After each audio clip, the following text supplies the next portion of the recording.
Do you trust narratives or actively pursue the truth? In the recent assembly elections across states in India, a disturbing trend unfolded: a surge in fake narratives, divisive strategies, and hate speech. People of this country should think that the power of this BJP is only winning elections and mainly in the heartland states of Hindi and what we generally call as the Gomutra states. This created a stark portrayal of the chaotic and disorganized thoughts prevalent among politicians and media practitioners. Their actions seemed geared towards spreading a harmful facade, casting a shadow of negativity over society and the country as a whole. But is it desperation or something more sinister?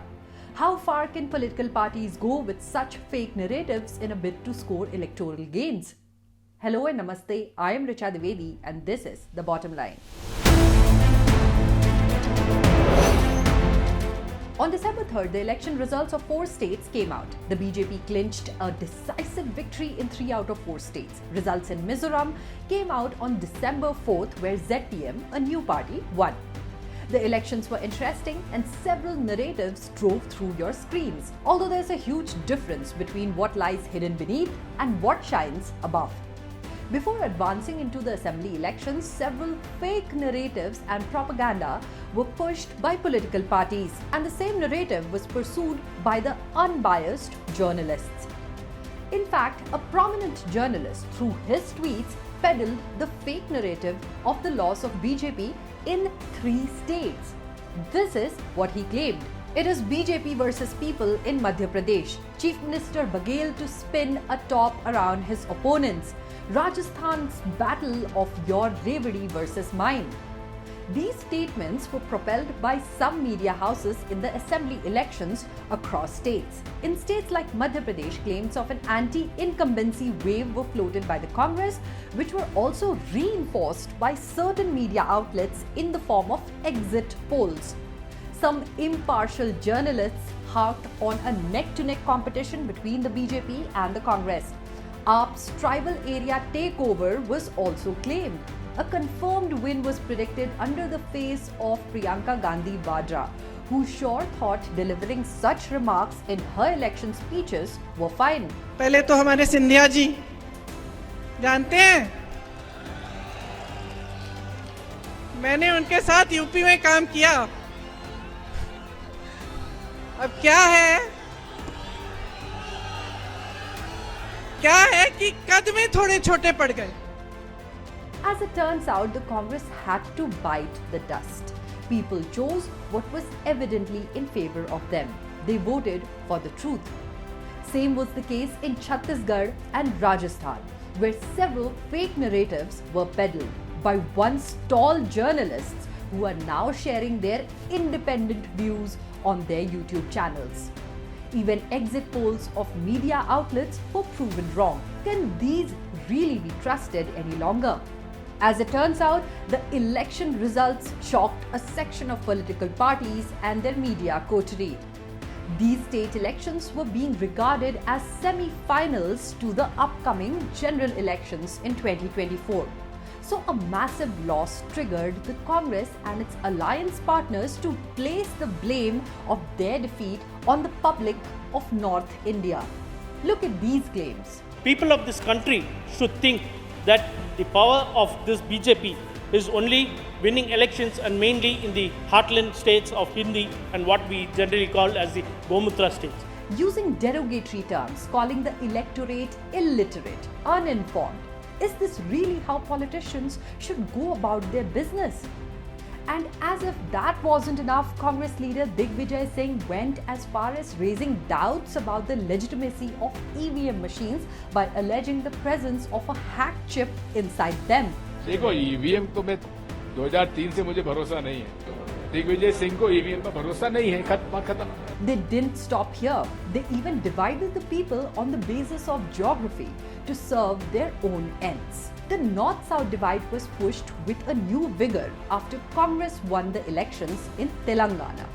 Another Congress leader, Karti P. Chidambaram, in one of his tweets wrote, "The South," whatever it is supposed to mean. Another TMC politician tweeted, "BJP Free South." Clearly, the attempt was to divide the country on the basis of the parties they chose to elect. Aren't such narratives highly irresponsible and equally dangerous? Even Prime Minister Modi himself jilted down this narrative. He asked the people to beware of their divisive agenda. An old habit of 70 years can't go away easily. The country has witnessed numerous narratives creating turmoil between communities in the past. For example, during the Delhi riots over the Citizenship Amendment Act or CAA, divisive narratives were floated by the so-called intelligentsia of our country. Fear-mongering was done by politicians in a bid to burn the country down. Falsehoods were pushed about the CAA, eventually resulting in violence across the country. Turns out, none of their claims were true. In yet another example, during the revocation of Article 370 in 2019, numerous politicians spun fake narratives, claiming that Kashmir would be destroyed and that BJP's actions were unconstitutional. Jammu Kashmir जहन्नम है। आप जानते हैं कि हमने पहले ही आपके सामने रखा और आप उसको जहन्नम की तरफ ले जा रहे हैं। जो जन्नत जो है उसके लिए तो कुछ नहीं किया जा रहा। Congress leaders, along with politicians from Kashmiri parties and many journalists, propagated this narrative. The reality was way different. Kashmir was integrated into the mainstream by the Modi government with a big developmental push. Several infra projects boosting connectivity, social welfare initiatives, and more have been implemented in Kashmir so that the region can move forward, leaving behind their lost decades. And now, 4 years later, the Supreme Court's High Bench dismissed the petition challenging Article 370, affirming that the government's decision is constitutional and reiterating that Kashmir is an integral part of India. Looking at this closely, is it just plain irresponsibility of our politicians and media personalities, or there's something more sinister? It seems, after losses in several states year after year and the fact that their political pundits have been proven wrong, the fear of losing relevance has caused politicians to try every trick under their sleeves, even if it means pitting people against one another. But what they seem to forget is that the electorate never forgets. With less than 6 months left for the Lok Sabha elections, the struggle between truth and fake narratives will only intensify. Yet, the pivotal decision rests with the people. They will choose what they believe is best for themselves, for society, and for the country as a whole. If you found this video of the bottom line insightful, do let us know your thoughts in the comments below. Until next time, this is Richa Dwivedi signing off. Dhanyavad and Namaste.